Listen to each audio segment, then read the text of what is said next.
Hi and welcome to Platforuma. Today we will be discussing about obstacle avoider bot. Now let's see what this bot consists of. This bot consists of an Arduino UNO, a motor driver, a battery, two DC motors, two wheels, a chassis and three ultrasonic sensors which are also known as SR04. Now what these ultrasonic sensors do is they emit out a ultrasonic sound wave which reflect back after hitting the object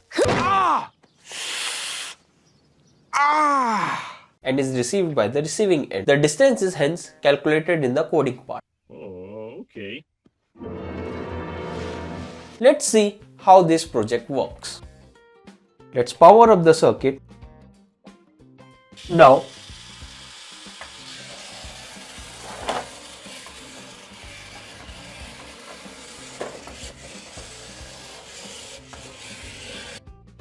as we have seen the demonstration of the project, this project is quite fun to play with. We can easily develop it at our home and start playing. Thank you.